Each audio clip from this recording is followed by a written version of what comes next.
Hello and welcome to Walk the Pod, your daily walking show where I take my podcast for a walk because I don't have a dog. You're very welcome along. It's episode 7, series 45. And I'm walking my local streets and tempting you away from your desk to do the same, to walk in nature, perhaps under some cherry blossom. Seems to be a lot of that about in the UK at the moment. Thinking about uncertainty, this series, and today I want to talk about one of my favourite subjects, uncertainty and radical self-trust. Welcome to Walk the Pod.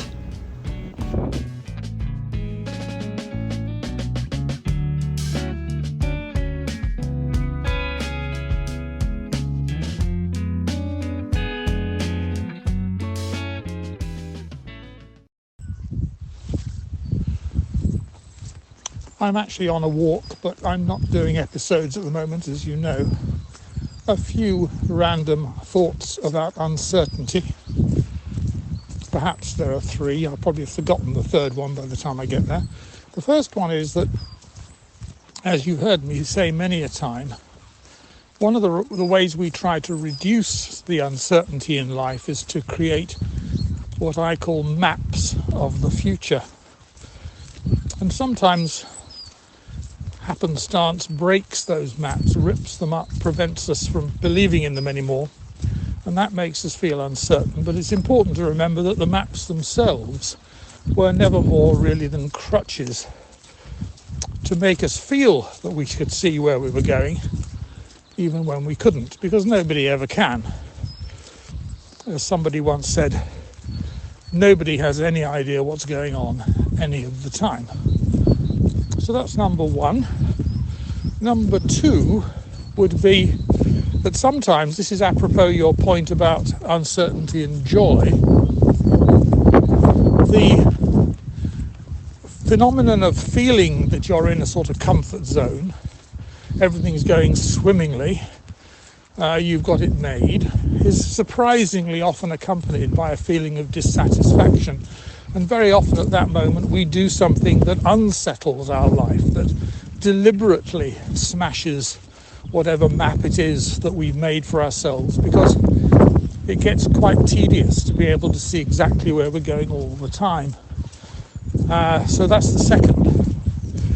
And then the third, which is very much back on my podcast theme, is that I've been thinking today about what's going on in AI. And I reckon that it's going to smash our maps more convincingly and thoroughly than perhaps anything that's ever happened to us except the Second World War. Because I think that the assumption we all have worked with all our lives is that the shape of the world is dictated by how good you are at school, how clever you are, how many qualifications you get, how you get a job by being qualified, how creativity is everything, how innovativeness is everything.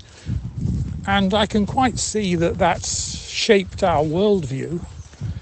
But I think that we're already able to see that those criteria are set to change, and that the map that we have of how life works, along the lines of work hard, qualify, get a good job, be successful, that whole trajectory is really coming to an end, or if not to an end, then certainly to a point where it's going to be redefined. And I'm sorry, that's much more than 90 seconds, it's 193 seconds, but you can split it into 3 bits if you like, I don't mind. Bye!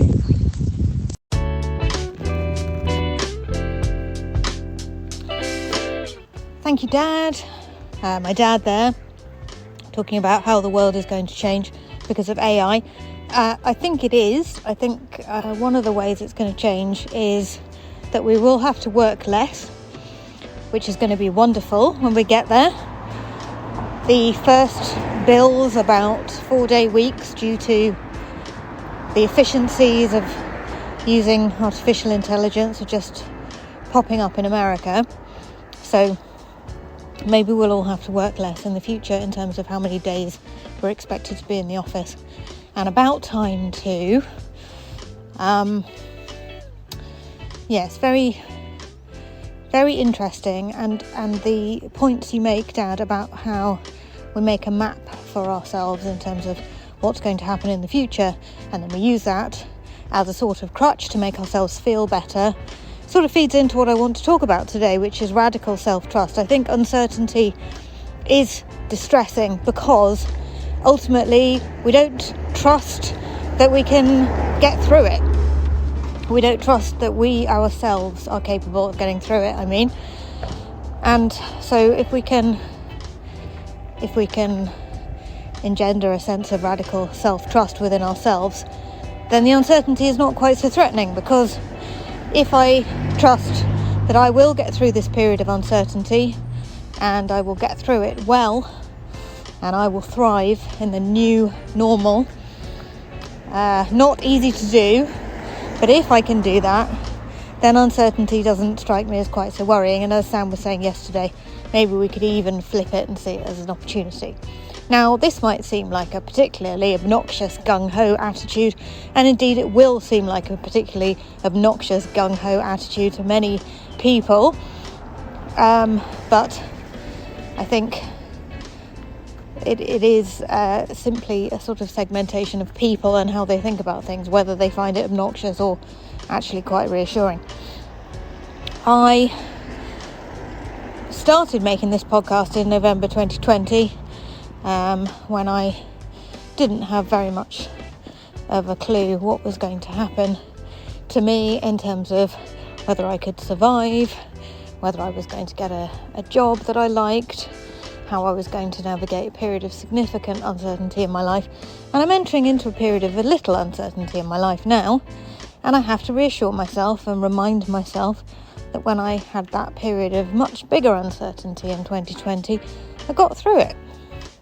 And not only did I get through it, I got through it to a place that I'm now very pleased to be in, with people around me that I love very much, and work colleagues that I like, and a job that I enjoy, and a place to live that I like very much, and 2 cats that I've adopted to boot, who are excellent. So, that didn't go so badly. There's no reason why this next period of uncertainty is going to end badly. And if it does, well, then I'm in a period of slightly bigger uncertainty, but it's not like I haven't navigated one of those before. So it's interesting also to hear Dad talking about how when we find ourselves in a position which we can predict, we then immediately get bored and throw it all up in the air and see how it lands. Speak for yourself, Dad. I'm not sure I do that proactively as such, but maybe I'm kidding myself. Maybe I do a little bit. But look, I think it's it is sort of a change and a risk appetite question about whether you do that or not. Some people do that, some people absolutely don't. Both approaches are valid. What can I see directly in front of me? Well, it is starting at last to look a little bit spring-like in the UK. It's not the most beautiful day in the world. It's actually very, very overcast. We've got 8 solid octaves of cloud above. It's not warm, but earlier today there was sunshine, and when the sun comes out it just seems spring-like and wonderful immediately. So actually it means that all we need is a clear day, and suddenly everything feels like it's going to be all right and we're going to survive all the way through the spring and summer and have a lovely few months. So it is sort of getting its act together gradually. The clocks will spring forward quite soon, and we'll get a little bit more light eventually in the evenings. Sam did point out to me that actually it doesn't get lighter in the evenings immediately, but it does get lighter in the morning, of course. So it takes a while to sort of get into anything you could really call spring or summer. But, dear friends, it is coming. Unless you're Kiwi Rob in New Zealand, in which case it is not coming, it is going. So, Kiwi Rob, you will just have to forgive the sort of joy and relief from this end of the world about the oncoming spring as you're sort of approaching autumn. But presumably you've got some beautiful colours and things to look forward to. Walking under a tree with the bark peeling off it and catkins overhead. Walking past some rather tired looking window boxes. Look like they've seen better days, and if I'm breathing quite heavily, it's not because my breathing is particularly bad at the moment, it's more just general non-fitness. Walking past the beautiful magnolia tree, which has a glass mushroom underneath, along with some real, not glass, daffodils. House opposite has some solar panels on the roof. It is absolutely lovely to get away from my desk just for a bit of a stretch of the old legs. Thank you for walking with me, dear friends. It has been an absolute delight to amble with you this lunchtime. I hope you've managed to get away from your desk as well. Still interested in your thoughts on uncertainty for the rest of the series. We've got 3 episodes left after this one. It is Gratitude, although I haven't mentioned it on the pod so far, so I'll be putting a Gratitude prompt on the Discord server for the Walk the Pod Lunchtime Walk Club. And if you've been thinking about joining the Walk the Pod Lunchtime Walk Club, have a look at all the tiers of support you can join on by going to walkthepod.com, press the button marked Join the Club, and have a look at the tiers. You can be on a tier where you get a shout out at the end of the series, which will be on Friday, or you can join on the quiet tier, where you will simply get a silent nod of acknowledgement from me with a thank you to everyone who supports on the quiet tier at the end of the series, and whichever one you prefer is available to you. Lovely merch available via Patreon, which you can't get any other way.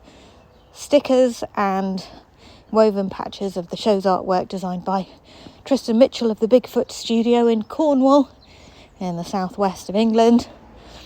And just a lovely community of walkers who were walking all over the world, including the Netherlands, northern Spain and New Zealand. We'd love to have some poddies in other countries, so if you're listening from India, from Canada, from America, from Greece or Germany or France, please consider joining the Walk the Pod Lunchtime Walk Club. It would be wonderful to find out where you walk and what you can see directly in front of you. So do check that out. Take care of your beautiful minds, dear friends, yourselves and each other. I wish you glimmers of joy in this imperfect day. Don't forget to do your Gratitude practice, and I will be back tomorrow with episode 8.